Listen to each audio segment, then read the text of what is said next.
So usually at the beginning of the retreat we ask the youngest or oldest person, elder in our community, to come up and say a blessing, but I thought I would expand that and ask, is there anyone who wasn't born in this country, apart from me, who's here? Would you, come up and as part of our wider world, would you like to come up, Calvin, and say a blessing for us?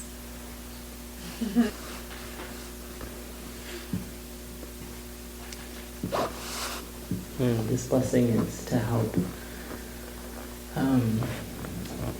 all of us feel all the feelings of the planet and to process and release them on behalf of all beings. Thank you, that was beautiful.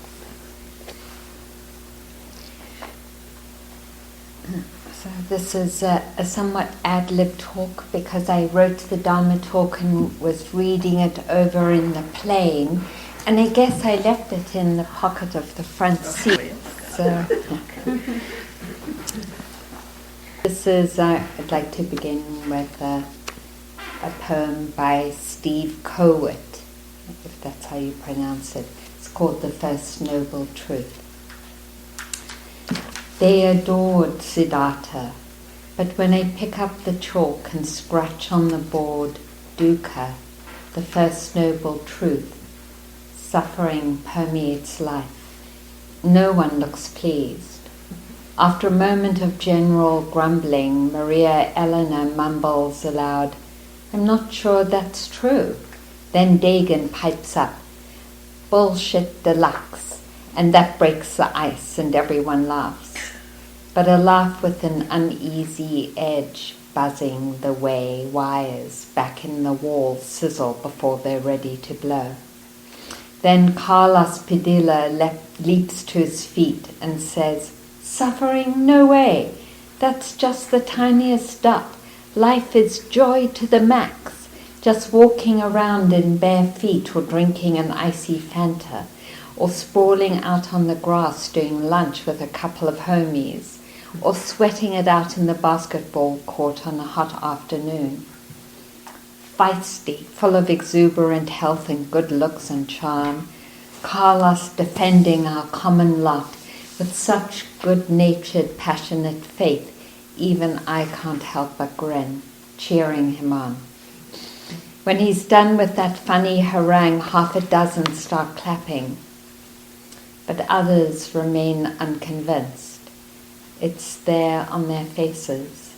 Some of the older ones in the back of the room, Sean and Ty and Ahmad for sure. While the ones filled with the please undauntable juice of life are clapping and laughing, these others smile uneasily, discomforted, silent. One stares at the back of his hand, another listens politely, stroking her long grey beautiful hair. To my left, the clock on the wall is much too insistently ticking away. Time to stop all this chatter. Time to release the slew of them back into this piercingly rapturous, inexplicable world. This very life, exquisite beyond measure, and everywhere freighted with sorrow. Dukkha, the first noble truth.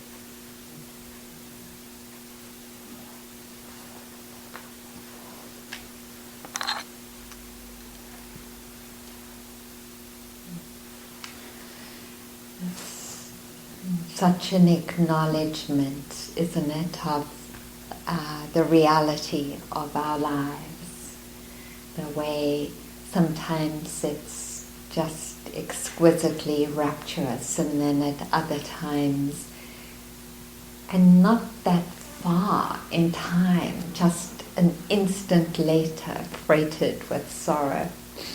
And it seems so much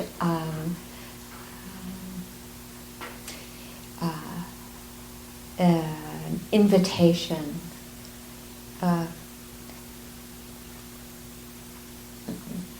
that the Buddha offered us to hold both expressions, these both expressions of life, and to understand them and how they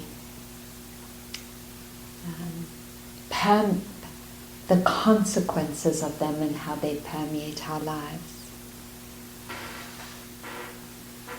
So I wanted to start off with my favorite framework, and that is the encapsulation of these teachings into one sentence that the Buddha said a number of times in the many, many Dharma talks that he gave over his 40 years of walking and speaking.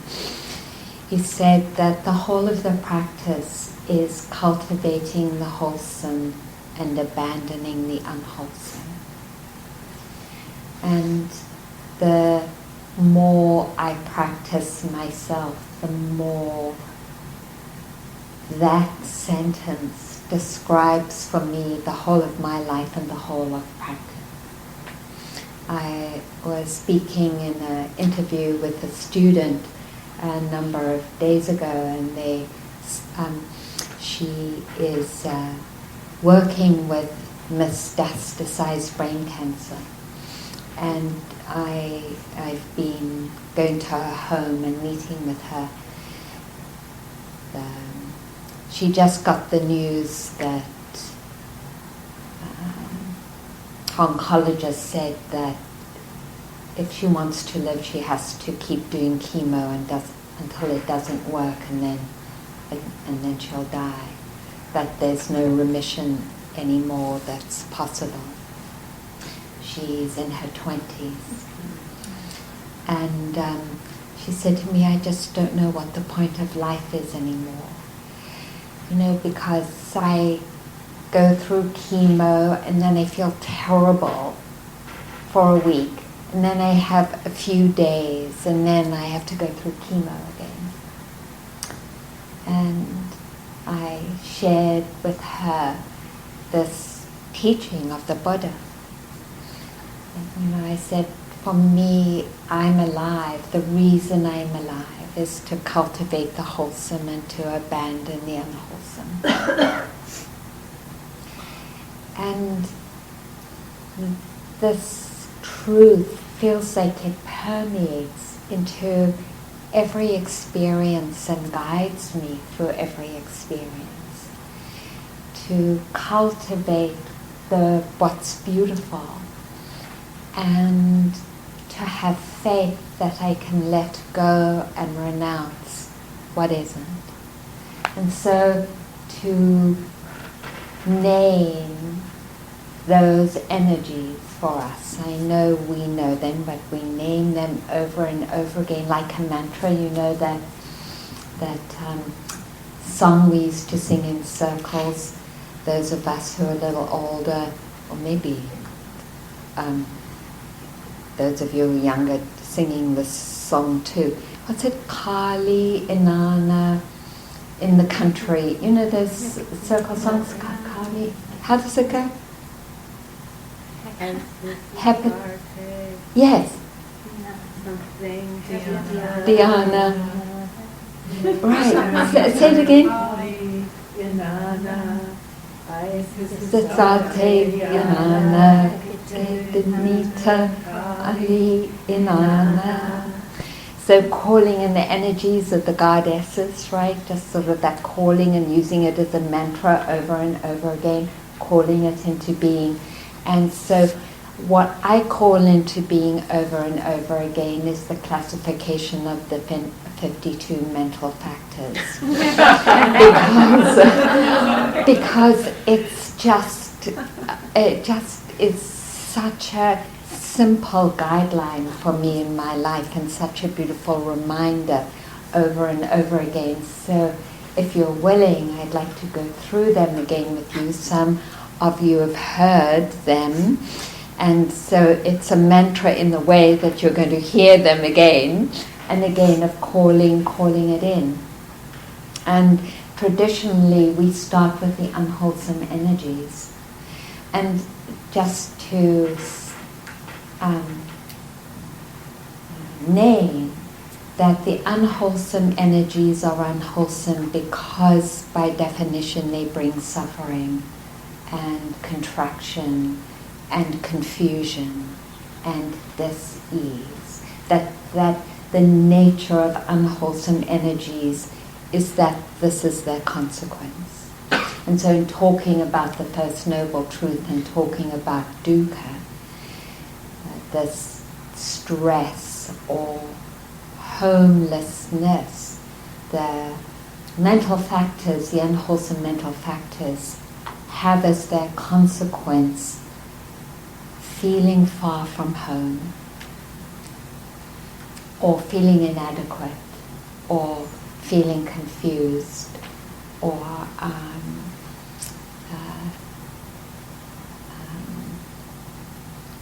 far away from the heart.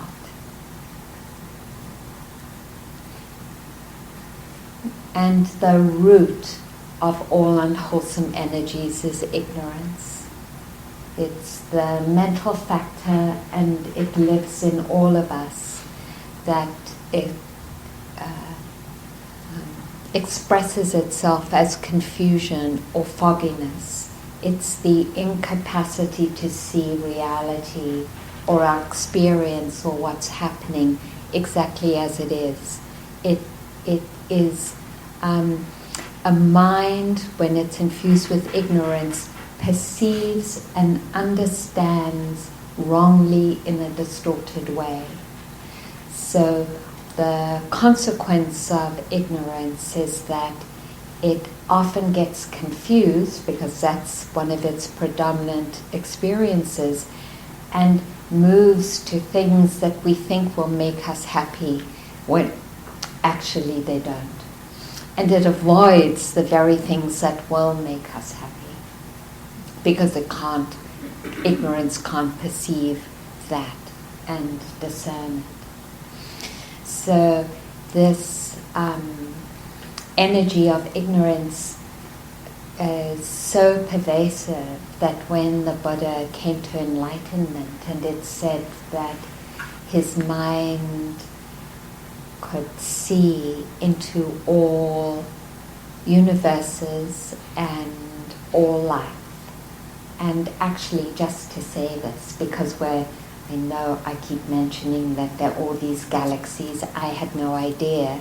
And in my insomnia, I go on YouTube and I hear Brian Cox, this amazing physicist, talk about the black hole and all that they're discovering. And there's all these millions of galaxies. Well, the Buddha saw that, perceived it in that mind that was so penetrating, because we talked about mindfulness penetrating into whatever the experience is, that the capacity of the mind was so laser sharp and penetrating that it penetrated into the universe and understood that there were multiple galaxies, billions of galaxies that have lived for eons, which is what scientists are saying now. Just to honor mindfulness and wisdom, that is so phenomenal or brilliant. So the Buddha, in this perception, this penetrating perception of life, understood, perceived that ignorance was at the core of the unfolding of human beings, that there was no beginning that didn't have ignorance in it. And so just to acknowledge it in that way, I love to, because I live and confront my own ignorance over and over and over and over and over again. And it feels very much like a dance of 2 steps back and 1 step forward. Is it the foxtrot? Something like that. Whatever it is, I'm in that dance, as we all are, right? In that dance of just noticing that the the mind being taken over by ignorance, and then noticing it and noticing it and noticing it and noticing it. And that's what the Buddha is acknowledging as a reality, not as a personal failure, but as one of the dynamics of life, that all life is permeated with ignorance. And so out of this ignorance comes the misunderstanding, comes profound and deep misunderstandings.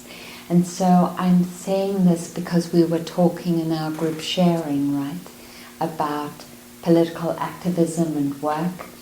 And I want to name that we're on a long journey. That we, if you believe in reincarnation, which actually more and more I am, but even if you don't, we know that there have been generations and generations of expressions of ignorance. You know, in the Middle Ages, in the 13th century, they killed wise women by naming them witches. 13 million women were killed because they were a threat to the growing institutionalization of patriarchy. Just to name one of many, many expressions of ignorance that have permeated the beginning of humanity. And so this isn't a current problem. It's something that has been living and being expressed for eons and eons. And what feels like such an incredible blessing is that for whatever reasons, some of us have been given the conditions to come to understand that and name that and begin to heal it. So out of ignorance flows confusion and wanting things, desiring, craving, obsessing as a way to alleviate the stress and homelessness and kind of sense of a vacuum maybe in some way that we're living in, or a profound loneliness. So of course in that we move out. It's natural because there's no rootedness, right? The mind moves out in that rootlessness to grab hold of something. And sometimes that grabbing hold is so important to us that we're willing to die for it. So thinking of another example of the movement of killing people who weren't Christians. So willing to kill and to die for, particular religious beliefs. And then the opposite of that, which is defending, aversion, pushing away, shutting down, repressing, and fear, and anxiety, and doubt, and sloth, and torpor, and conceit, comparing mind, and the envy, jealousy. So all those energies coming out of the misunderstanding that in this rootlessness we're trying, the mind is trying to find something, and it's trying to find it in these ways that actually continue to build and perpetuate suffering. And in this way, the Buddha says that it is ongoing and endless, and the word in Pali is samsara, this endless wheel of ignorance being played out because there's no understanding and wisdom or mindfulness there.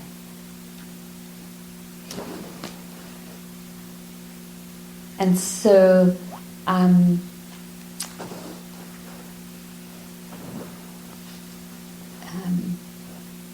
it's as we see it in ourselves, we're acknowledging this force, this historical force that has lived and is expressing itself through us. And then we happen to be in cultures and institutions that often reify these very energies that bring suffering. And we were talking about that in the group sharing too, right? And then, alongside ignorance, in every human being is the capacity for the beautiful qualities. Alongside ignorance is faith. There is faith and the capacity for faith in every human being. Mindfulness, loving kindness, the 10 perfections, generosity, living ethically, renunciation, truthfulness, patience, equanimity, determination, fortitude, energy, committed to what is wholesome. Alongside ignorance is also these beautiful energies. And so when the Buddha says cultivate the wholesome, the Buddha is turning towards this inheritance that each of us has, not as a personal property, but also as a historical force that was there at the beginning of time, and that has also been supported and upheld and transferred to us through institutions and through interactions and friendships as well. And so we live in this tapestry permeated by these different energies, right? And we can't claim one side just exclusively, because that's the kind of new way of thinking that doesn't acknowledge the reality of dukkha. But we can't just also only claim dukkha, because that doesn't acknowledge the possibilities of healing and transformation that come about by cultivating the beautiful qualities. So our liberation rests on cultivating the beautiful qualities. Just to name a couple of examples that are so powerful in their permutation. I wrote in my my newsletter this last month that my brother Hugh Mazakela died. He lived with us when I was growing up in South Africa. It was illegal because black Africans couldn't live with white South Africans in the same abode. That was illegal, so he lived with us. Anyway, when he went to school, there was this amazing Christian minister called Trevor Huddleston, who was one of the first outspoken anti-apartheid activists. And he took Hugh under his wing and just spontaneously gave Hugh a trumpet to play music. And it was because of that act of generosity that Hugh took up playing the trumpet. And so he practiced at home. In the beginning,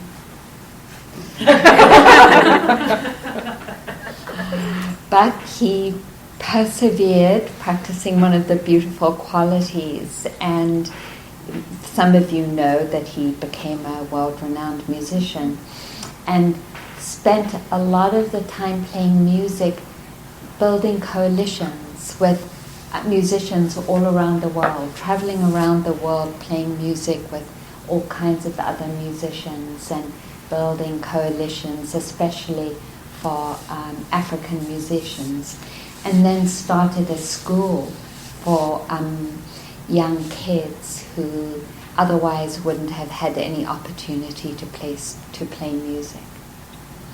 So that one action of a trumpet just unfolded in these amazing ways.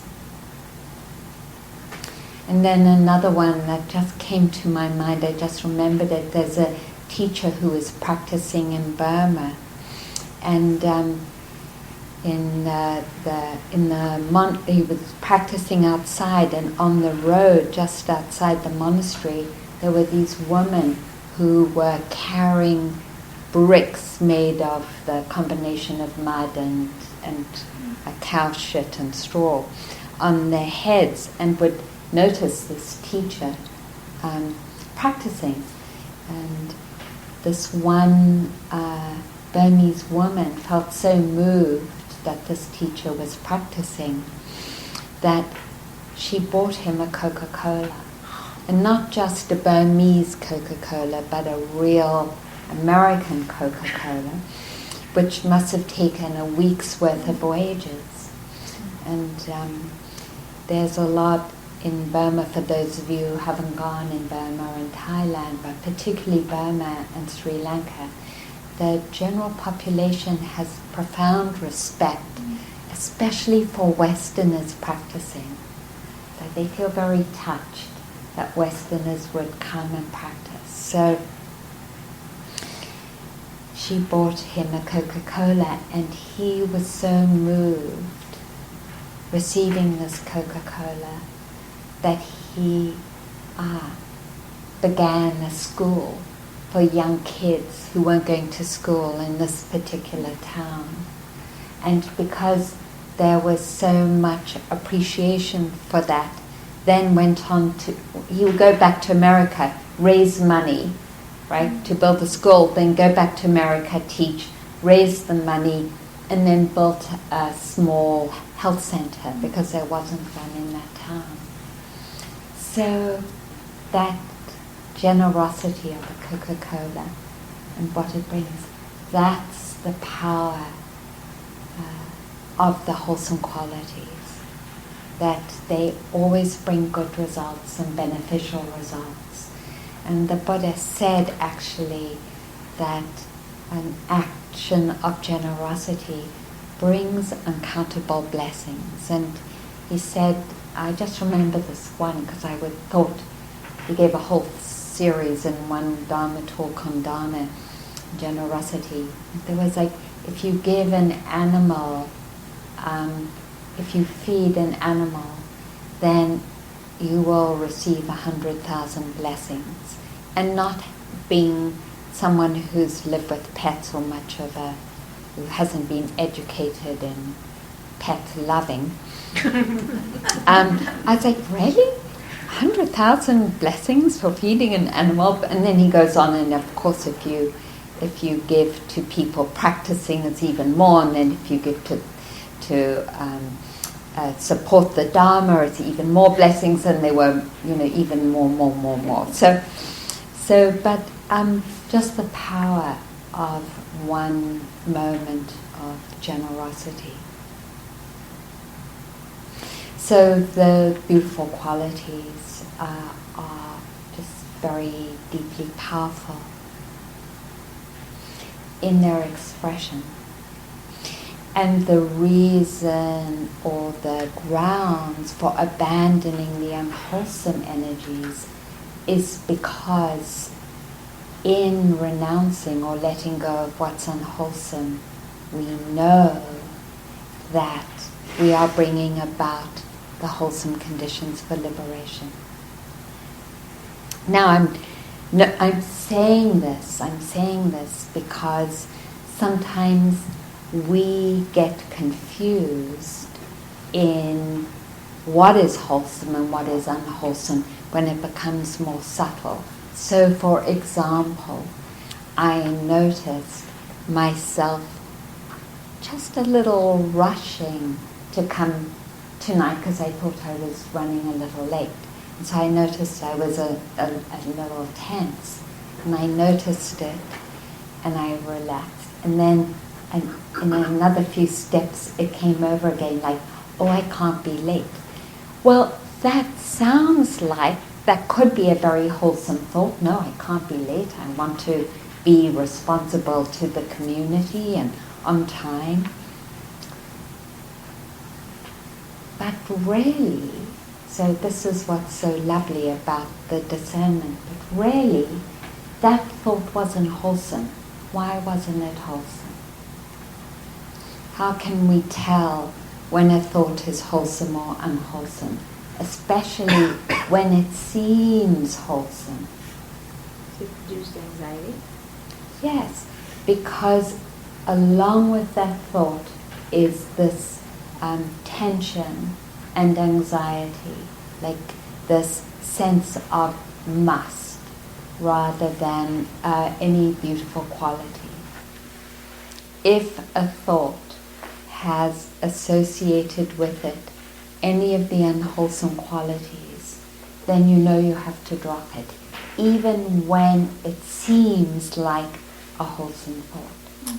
And if an unwholesome thought, for example, well, I don't want to say that, but if a thought comes up of no arena, that's not okay. You cannot, you cannot express that right now. And I notice there's a very strong tone in my mind, and I look at the associated qualities. I see that there's caring there. Like, oh, I'm really guiding myself in wisdom, and I'm saying it in a very strong way. And so the way we discern what's true in our thinking, because our thinking can be so seductive, is to look at the associated qualities that are present. Because if the associated qualities are not wholesome, the consequences won't be wholesome. So let's say I'm rushing to get here, for all of us rushing, it's like, well, what is there? Is it that I have some identity that I'm a person on time? Am I actually protecting myself in some way? Am I not allowing myself to connect to the moment because I think I need to be a particular type of person that is on time? I mean, there are these very deep explorations. You don't actually, they're not deep. It's like really there. So, what am I defending by rushing? And I'm saying that because we were talking about it at breakfast on Friday. You know that Zuma was asked to resign from the ANC, and Cyril Ramaphosa is going to be the new president. And Cyril was an amazing organizer for trade unions and for youth in the early movement of the ANC, and through the ANC taking power and the economic policies became a multimillionaire. And he was I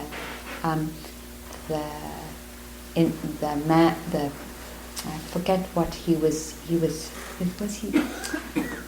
secretary, the equivalent of Secretary of State, but I've forgotten what that's called in, not Secretary of State, something, anyway, the Treasury or something. He was the person who called out the police against the striking miners of one of the mines that he had interest in that killed 40 miners who were living, who basically were starving because the wages were so bad. And why am I talking about it? Because it feels like the lessons of South Africa have burnt themselves into my being. Mm-hmm. And that is that the framework of justice, and of course the the organizing for the equity, because really there wasn't that much structural transformation economically, but for equity is totally, that's what we all are committed to, right? And yet, what were the qualities present in the organizing and in the building of the ANC? Because what happened is that when they came to power in those conditions, because the wholesome qualities hadn't been built, the unwholesome qualities took over, which was greed and the defense of greed. And these are good people, not like us, they're good people. But I'm just naming what happens when we get caught on the conceptual level of what we're doing, because it sounds good, but it isn't embodied.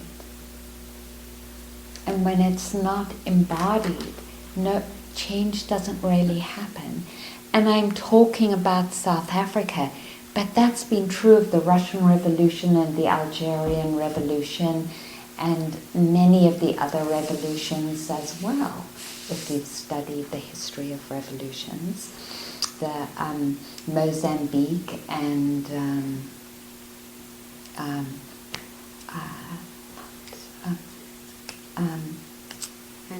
Angola, thank you, and Angola.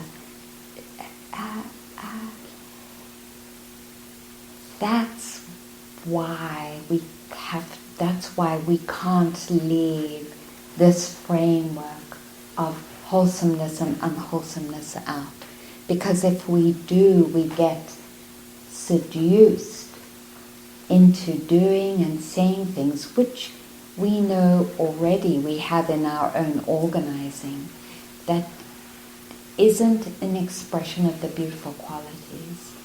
And so we're actually sowing the very things that we're fighting against. And that's happened in all revolutionary parties. So far. So Black Lives Matter is doing it differently. That's true. Not all Black Lives Matter, but some Black Lives, some of us. Some of us are trying to do it differently. That's what I should say. So then that becomes not someone saying to us, oh, you should do this or you should do that, because that's what a good political person or a good activist does. But more it's like our own internal discernment of what's needed, what's really needed right now for me to embody the beautiful qualities. And that sometimes it means, no, I have to back off and I have to practice more because I'm not embodying what I want to embody as much as I would like. It's like just flipped over a little bit. And so I have to back off and I have to build and support those qualities again. Of course, we do it all the time. So we can't do this, we can't discern. That's why the path is always in process, because we have to keep discerning what are the qualities present. And that's true of our meditation as well. So we, in the same way that we might think what we're doing in our political activism is productive, but actually isn't, the same is true in our meditation. How are we relating to the breath, or to the body, or to our mind? Is there a sense of, I have to get somewhere? or I have to perform? Is there the willing? Is there the sort of movement, some subtle movement away from ourselves because we don't actually like what's really happening and we want to create another experience, and so we're actually bypassing what's actually happening. And that's often what happens in our meditation practice, right?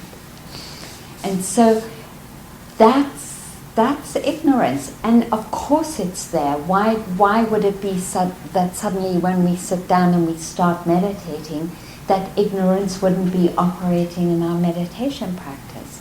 Of course it would be operating as well.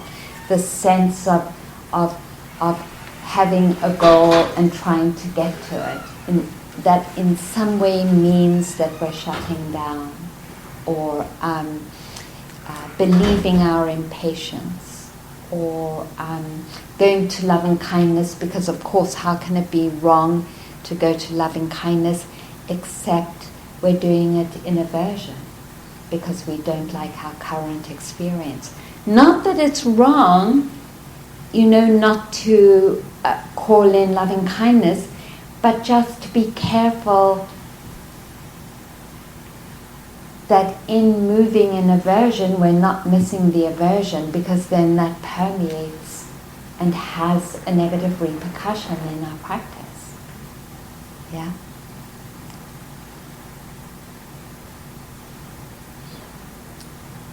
So then we have this, really,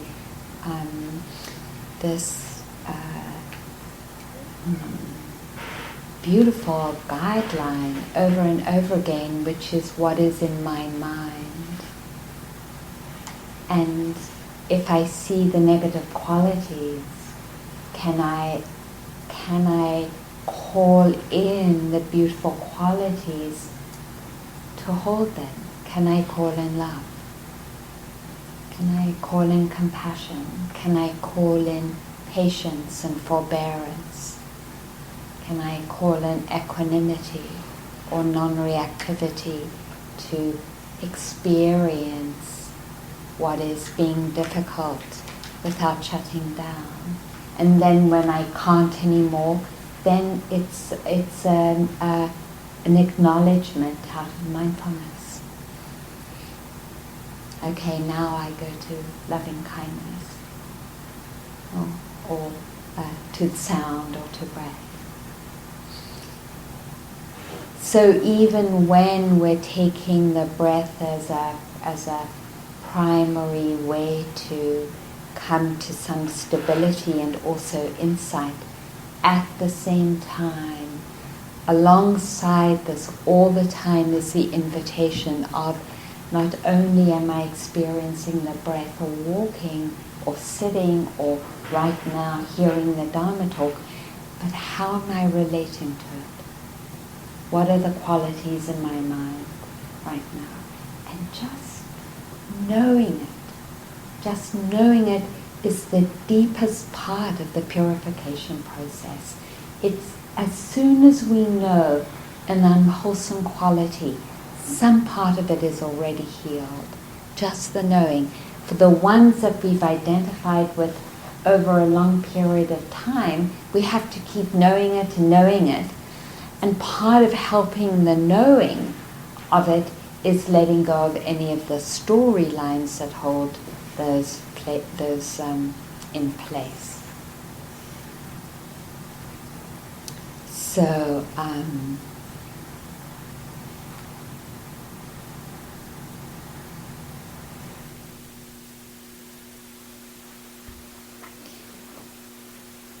So another way of saying this is, what is my experience and how am I relating to it, as another mantra.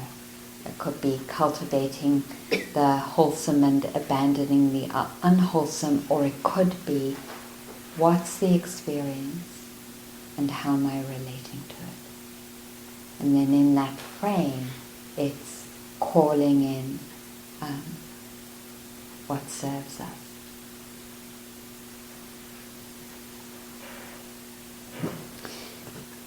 And then for those of us who are new, and also for those of us who are older, it's just a very profound resting place to understand the law of karma, in that cultivating the wholesome and abandoning the unwholesome. Because in every intention to do that, there is always a beneficial result. Even if nothing happens, just to intend. And then even if nothing happens, just to intend. So, how's that sound to you?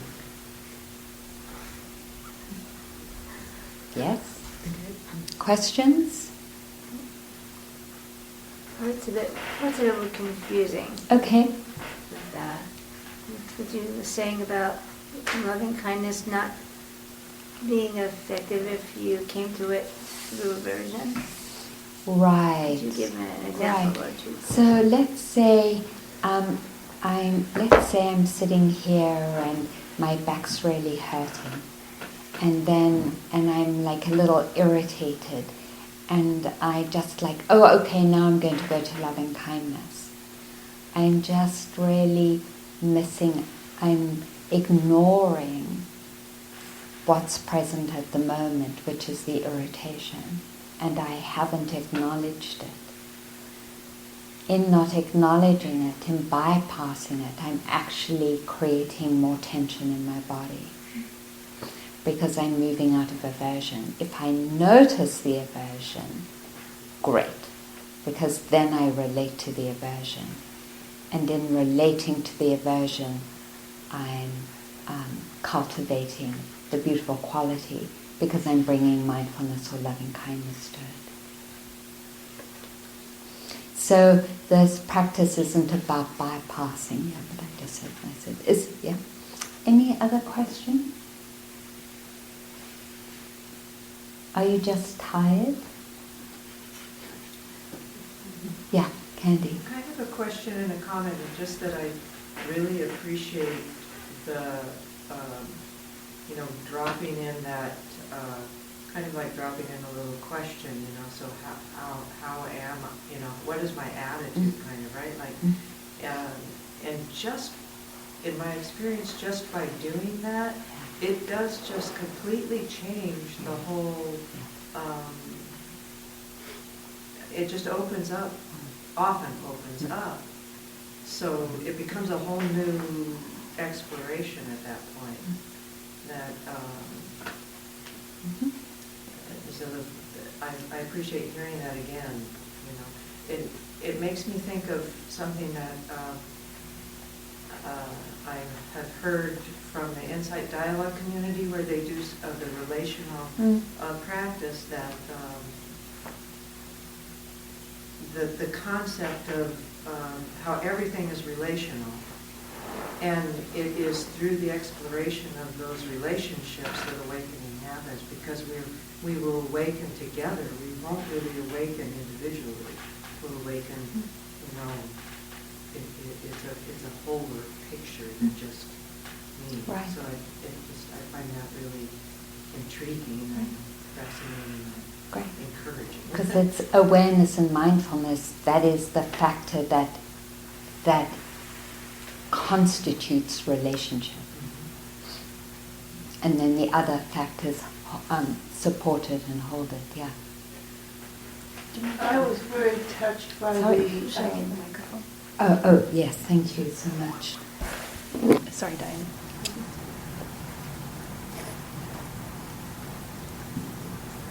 I was touched very much by your stories of an act of generosity and the big change that it wrought. But I'm also thinking, I don't want the word "but" in there, because it's so easy to think I'm not doing enough. I'm not giving enough money to something, or I'm not paying enough attention. And the thing you said that, I'm beginning to realize that we have no idea where our generosity or kindness goes. And we'll never know. We're just sending out ripples, and that this is, I feel like I'm sort of trying to convince myself, but that it just goes. And that we need to trust that something will happen, but we won't know that it's going to cause the school to be built or something like that. What has happened to me where I moved to this old folks home and I'm wandering around the streets and doing a lot of this practice of being present for people, and what is blowing me away is that I find generosity coming back to me. I don't hear anybody really talking about that. That there'll be a smile, or it's not as if like I'm a person I'm talking to, but a couple of days later, somebody says something, and it just utterly has changed my life for that moment. So I just like to put that Thank you. Thank you. And just to go back to what you're saying, that thought, I'm not doing enough, what are the associated qualities when you said that? I'm a little hard put with associated qualities. What do you mean? I mean, like what are the other mental, when we have the thought, I'm not doing enough, what's in the mind? I'm a bad person. Yeah. I'm not really generous. So judgment. Evil, So there's a judgment in the mind, right? There's aversion, basically. There's an unwholesome quality in the mind. When there's an unwholesome quality in the mind, the thought is always distorted. You can drop it. It could be then that you don't know what the truth is. So the thought, I'm not doing enough. There's judgment there. In this case, there's judgment. Drop the thought. And then you're on a journey. Oh, here is judgment that needs to be related to before I can continue, because it's distorting my reality. And when that judgment is healed, then the movement is in alignment, because there's no judgment there, whatever that movement is. And it's not coming out of a guilt or a force that is that often ends up being codependent, because it's not rooted in a beautiful quality. Codependence is an expression of a movement to address something to help out of self-judgment or self-hatred. So, that's a whole nother subject. I'll stop there. Okay. Thank you. Okay, just one more and then we'll stop. Yeah.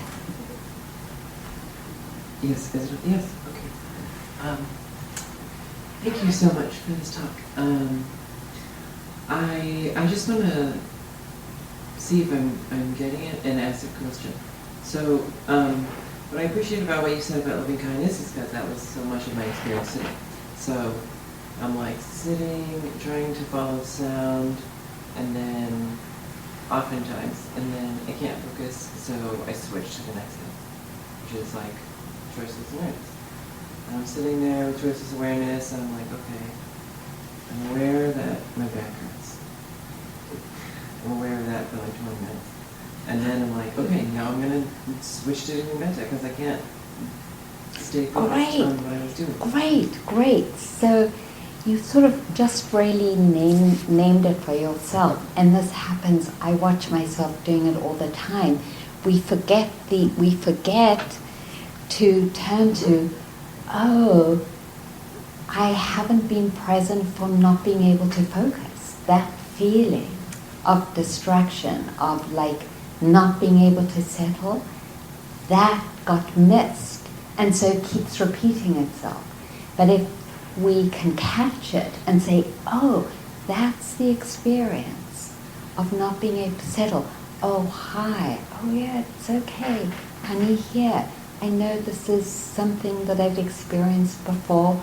Can I hang out with it for a little bit? Oh, okay. I'm not going to the feet to get away from it. I'll touch with the feet, then come back again, then go to sound, then come back, holding the experience of that not settledness that totally changes. And then, so then to the pain, and then, oh yeah, I'll go to loving kindness from the pain. Oh, I missed the aversion and the impatience. Oh, hi, impatience and aversion. Yeah. Another way of saying that is, in the unwholesomeness of the impatience and aversion, I'm calling in mindfulness and caring. So I'm calling in the beautiful qualities to hold and to intercede, right? And to heal the unwholesome qualities of impatience or non-distraction. That's one way to say it. Another way is to say, oh, this part wasn't related to, I didn't come into relationship to these particular energies, and so they keep driving me. That's another way of saying it. And so it's like, whatever we miss drives us. And so that's why moment-to-moment mindfulness is so beautiful and not missing anything. And so whenever I find myself sort of down that road, one of the questions I ask myself is, what have I missed? Yeah, what have I missed? And I can sometimes just backtrack that. Yeah. And often it's those energies of distraction and impatience and frustration that get missed. Yeah. So when you acknowledge them, do you want to then investigate them, or you just want to acknowledge them like, hello, impatience, I'm moving on? That's such a great example. Well, tell me in this moment, and then we'll call it quits. How does impatience feel? Like if you were to really care for impatience as you would. Do you have a pet? Cat, parrot, dog? Dog. So, let's say that your dog was was sick and was feeling somewhat frustrated, whiny or not whatever. Your immediate response would be? To, I don't know, take some time and take care of her. Right. There's your answer to impatience. How to take care of impatience. Yeah. Just the way. So the opening and allowing of that experience of impatience. Yeah. With that, the atmosphere of your caring. Yeah. Thank you. Okay, let's take a moment.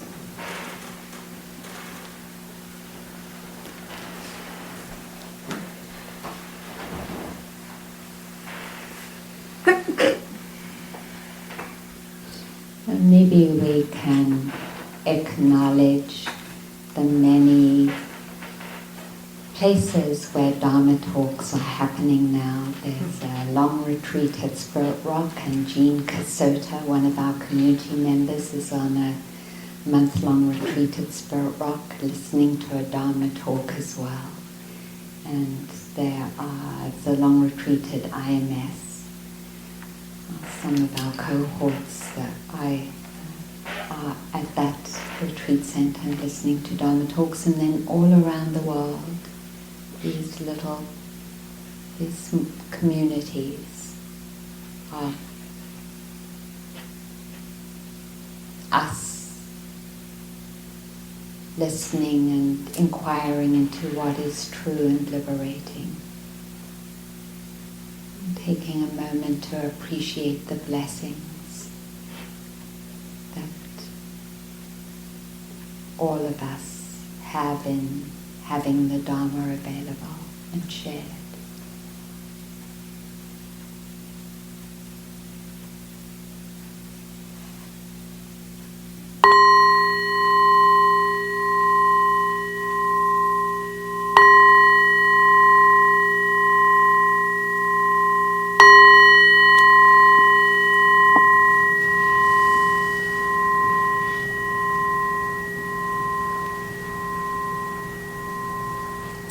Thank you for your listening.